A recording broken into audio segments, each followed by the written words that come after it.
दोस्तों, स्वागत है आपका। आज के जीटेट क्लास में हम लोग इतिहास से महत्वपूर्ण प्रश्नों को देखेंगे जो आपकी परीक्षा के लिए बहुत ही इंपॉर्टेंट है। तो आज का टॉपिक है पेपर 2 के लिए सामाजिक विज्ञान। तो चलिए स्टार्ट करते हैं।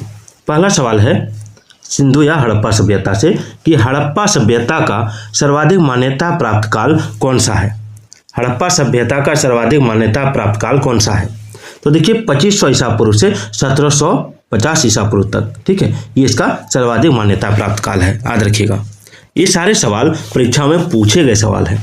आगे सिंधु घाटी की सभ्यता में घोड़े के अवशेष कहाँ मिले हैं? ठीक है, सिंधु घाटी सभ्यता में घोड़े के अवशेष कहाँ मिले हैं? तो देखिए सूरकोटदा में। एक बार आप लोग कॉमेंट कर दीजिएगा कि सूरकोटदा कहाँ है। चलिए अगला सवाल है सिंधु घाटी स्थल कालीबंगन किस प्रदेश में है? सिंधु घाटी स्थल कालीबंगन किस प्रदेश में है? तो इसका आंसर हो जाएगा राजस्थान में। क्या हो जाएगा? राजस्थान में। चलिए अगला है कि किस पदार्थ का उपयोग हड़प्पा काल की मुद्राओं के निर्माण में मुख्य रूप से किया था। सवाल देखिए कि किस पदार्थ का उपयोग हड़प्पा काल की मुद्राओं के निर्माण में मुख्य रूप से किया गया था। तो आंसर हो जाएगा सेल खड़ी, अंग्रेजी में स्टीटाइट, याद रखिएगा। आगे है हड़प्पा सभ्यता किस युग की थी? हड़प्पा सभ्यता किस युग की थी? तो देखिए हड़प्पा सभ्यता जो थी ये कांस्य युग की थी। किस युग की थी? कांस्य युग की, याद रखिएगा। अगला सवाल देखिए सिंधु घाटी सभ्यता, ठीक है, सिंधु घाटी सभ्यता के लोगों का मुख्य व्यवसाय क्या था? तो इसका आंसर होगा व्यापार। इसका आंसर क्या हो जाएगा? व्यापार हो जाएगा, ठीक है। अगला सवाल देखिए हड़प्पा सभ्यता के निवासी कैसे थे? तो हड़प्पा सभ्यता के निवासी शहरी थे, ठीक है, शहरी, याद रखिएगा। सिंधु सभ्यता के घर किससे बनाए जाते थे? तो देखिए सिंधु सभ्यता के घर ईंट से बनाए जाते थे, ईंट से। आगे है हड़प्पा वासी किस वस्तु के उत्पादन में सर्वप्रथम थे? तो हड़प्पा वासी कपास के उत्पादन में सर्वप्रथम थे। अगला है हड़प्पा सभ्यता का सर्वप्रथम खोजकर्ता कौन था? तो देखिए हड़प्पा सभ्यता का सर्वप्रथम खोजकर्ता दयाराम साहनी थे, दयाराम साहनी। सिंधु सभ्यता का पतन नगर यानी बंदरगाह कौन सा था? तो ये हो जाएगा लोथल यानी गुजरात में है। चलिए अगला पैमानों की खोज ने यह सिद्ध कर दिया कि सिंधु घाटी के लोग माप और तौल से परिचित थे। यह खोज कहाँ पर हुई? तो यह खोज लोथल में हुई। आगे देखिए आगे मोहनजोदड़ो को किस एक अन्य नाम से भी जाना जाता है? तो देखिए मोहनजोदड़ो का दूसरा नाम है मृतकों का टीला। आगे हड़प्पा सभ्यता का प्रचलित नाम क्या है? तो इसका प्रचलित नाम है सिंधु घाटी की सभ्यता। आगे देखिए कपास का उत्पादन सर्वप्रथम सिंधु क्षेत्र में हुआ, जिसे ग्रीक या यूनान के लोगों ने किस नाम से पुकारा? तो सिंडन। किस नाम से पुकारा? सिंडन। सिंधु घाटी सभ्यता जानी जाती है किसके लिए? तो अपने नगर नियोजन के लिए, अपने नगर नियोजन के लिए। भारत में खोजा गया सबसे पहला और पुराना शहर कौन सा था? तो हड़प्पा था। आगे है भारत में चांदी की उपलब्धता के प्राचीनतम साक्ष्य कहाँ से मिलते हैं? तो हड़प्पा संस्कृति में। उसके बाद है हड़प्पा में एक उन्नत जल प्रबंधन प्रणाली का पता चलता है। ये कहाँ पे है? तो धोलावीरा में। आगे देखिए आगे है हड़प्पा सभ्यता की खोज किस वर्ष हुई थी? तो हड़प्पा सभ्यता की खोज 1921 में हुई थी। फिर हड़प्पा के मिट्टी के बर्तनों पर सामान्यतः किस रंग का उपयोग हुआ था? तो इसका आंसर होगा लाल रंग का।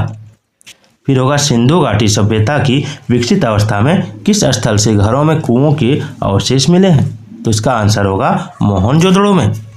फिर है सिंधु घाटी सभ्यता की खोज निकालने में जिन दो भारतीयों का नाम जुड़ा है वे कौन से हैं? तो दयाराम साहनी एवं राखालदास बनर्जी। इसको याद रखिएगा। आगे देखते हैं, बहुत ही इंपॉर्टेंट टॉपिक लेकर आया हूं जो आपकी परीक्षा के लिए बहुत ही यूजफुल यानी लाभदायक होगी। आगे है कि रंगपुर जहां हड़प्पा की समकालीन सभ्यता थी वो कहाँ पे है? तो वो सौराष्ट्र में है। चलिए आगे देखिए हड़प्पा एवं मोहनजोदड़ो की पुरातात्विक खुदाई के प्रभारी कौन थे? तो इसका आंसर होगा सर जॉन मार्शल, ठीक है। आगे है किस पशु की आकृति जो मुहर पर मिली है जिससे ज्ञात होता है कि सिंधु घाटी एवं मेसोपोटामिया की सभ्यताओं के मध्य व्यापारिक संबंध थे? तो इसका आंसर होगा बैल। हड़प्पा के लोगों की सामाजिक पद्धति कैसी थी? तो उचित समतावादी थी। कैसी थी? उचित समतावादी। हड़प्पा सभ्यता के अंतर्गत हल से जोते गए खेत का साक्ष्य कहाँ से मिला है? तो कालीबंगा, जो राजस्थान में है। सिंधु सभ्यता की ईंटों का अलंकरण किस स्थान से मिला है? तो कालीबंगा से। एक बार कमेंट कर दीजिएगा कालीबंगा कहाँ पे है। अगला सवाल है मोहनजोदड़ो कहाँ स्थित है? तो सिंध में। अगला है सिंध सभ्यता में बृहत स्नानागार पाया जाता है? तो ये पाया जाता है मोहनजोदड़ो में। अगर आपको 6 to 8 का एसएसटी का बुक पढ़ना है तो एक बार कमेंट जरूर कर दीजिएगा। मैं आपको 6 to 8 का एसएसटी का बुक से पूरा डिटेल वाइज पढ़ाऊंगा। अगला है हड़प्पा कालीन स्थलों में अभी तक किस धातु की प्राप्ति नहीं हुई है? तो देखिए इसका आंसर होगा लोहा। अगला है किस पशु के अवशेष सिंधु घाटी सभ्यता में प्राप्त नहीं हुए? तो गाय का। अगला है स्वतंत्रोत्तर भारत में यानी आज़ादी के बाद भारत में सबसे अधिक संख्या में हड़प्पा युगीन स्थलों की खोज किस प्रांत में हुई? तो गुजरात में। चलिए आगे देखते हैं। आगे है किस हड़प्पा कालीन स्थल से नृत्य मुद्रा वाली स्त्री की कांस्य मूर्ति प्राप्त हुई? तो इसका आंसर होगा मोहनजोदड़ो से। अगला है हड़प्पा वासी किस धातु से परिचित नहीं थे? तो इसका आंसर होगा लोहा से। थोड़ा सा गला खराब है 4-5 दिन से मौसम की वजह से। किस हड़प्पा कालीन स्थल से युगल समाधान का साक्ष्य मिला है? तो लोथल से। एक बार कमेंट कर दीजिएगा लोथल कहाँ पे है। मानव समाज विलक्षण है क्योंकि वह मुख्यतः आश्रित होता है किस पर? तो संस्कृति पर। आगे सिंधु सभ्यता किससे संबंधित है? तो आदि ऐतिहासिक युग से। देख सकते हैं ये यूपीएससी और बीपीएससी में भी पूछा गया है। अगला सिंधु घाटी की सभ्यता गैर आर्य थी क्योंकि वह थी नगरीय सभ्यता।